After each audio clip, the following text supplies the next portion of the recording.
लद्दाख के सोनम वांगचुक के 3 बेहतरीन आविष्कारों की बात करें तो सबसे पहले आता है आइस स्टोव। लद्दाख में गर्मियों के दौरान पानी की भारी कमी होती है, जिससे किसान खेती नहीं कर पाते। वही सर्दियों में ग्लेशियर से पिघला हुआ पानी बर्बाद हो जाता था। सोनम वांगचुक ने बिना किसी मशीन या बिजली के केवल गुरुत्वाकर्षण का इस्तेमाल करके इसका हल निकाला। वो ऊपर से पिघलते हुए पानी को एक पाइप के जरिए ढलान में गिराते हैं, जहाँ -20 डिग्री सेल्सियस तापमान पर ये पानी जमकर आइस स्टोव बन जाता है। एक आइस स्टोव में 20 लाख लीटर पानी स्टोर किया जा सकता है, जो गर्मियों में उपयोग होता है जब सबसे ज्यादा पानी की जरूरत होती है। दूसरा इन्वेंशन है सोलर हीटेड टेंट। सर्दियों में लद्दाख की बर्फीली ठंड में सैनिकों को बहुत परेशानी होती थी। सोनम वांगचुक ने ऐसा टेंट बनाया जो दिन में सूरज की गर्मी को अंदर रखता है और रात में -20 डिग्री सेल्सियस के तापमान में भी अंदर का तापमान +15 डिग्री सेल्सियस तक बनाए रखता है। जब वो चाहें हमें गिरफ्तार कर सकता है। मैं सोचता हूँ कि मेरे जेल में होना देश को ज्यादा जगाएगा मेरे बाहर होने से, क्योंकि देश नजारा देखेगा।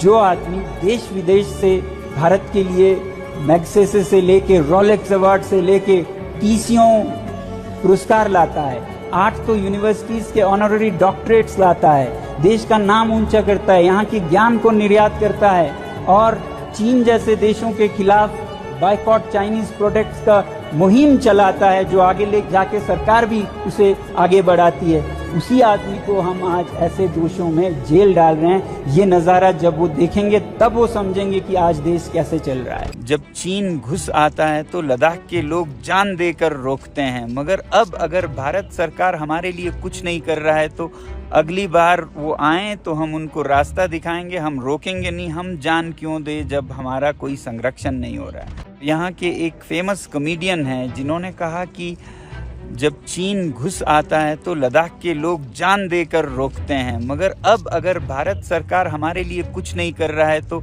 अगली बार वो आए तो हम उनको रास्ता दिखाएंगे, हम रोकेंगे नहीं। हम जान क्यों दे जब हमारा कोई संरक्षण नहीं हो रहा है। और उसके बाद उन पर पुलिस की पूछताछ होने लगी, ये कैसे कहा है। मुझे उम्मीद है कि जो उन्होंने वादे किए हैं वो पूरा करेगी और लद्दाख के लोग हर बार की तरह भारत की रक्षा करते रहेंगे, सैनिकों की तरह।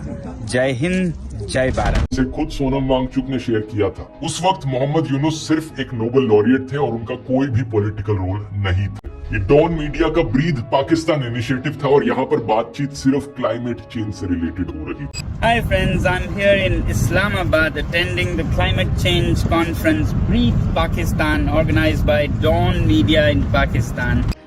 While many world leaders are now denying climate change even, I'm happy that Prime Minister Modi has not only taken many initiatives but also launched a special mission called Mission Life. In awards की list आप Wikipedia पर देखोगे, गिनते गिनते थक जाओगे। आमिर खान की film 3 idiots में आमिर का कैरेक्टर सोनम वांगचुक से ही इंस्पायर्ड था। तो किताबें रटाने की जगह बच्चों के ओवरऑल डेवलपमेंट पर ध्यान दिया जाता है। इन्हें तरह तरह की प्रैक्टिकल स्किल्स सिखाई जाती है, क्रिटिकली सोचना सिखाया जाता है। धीरे धीरे जो बच्चे पहले स्कूल में फेल हो रहे थे वो अपनी और लद्दाख के लोगों की प्रॉब्लम्स को सॉल्व करने के लिए अलग अलग इनोवेटिव टेक्नोलॉजीज डेवलप करने लगते हैं। SCCMOL का पूरा कैंपस सोलर एनर्जी से चलता है और इको फ्रेंडली है। साल 1996 में लद्दाख के 95% बच्चे जो बोर्ड एग्जाम्स में फेल हुए थे, यही नंबर 2024 में सिर्फ 25% तक रह गया है।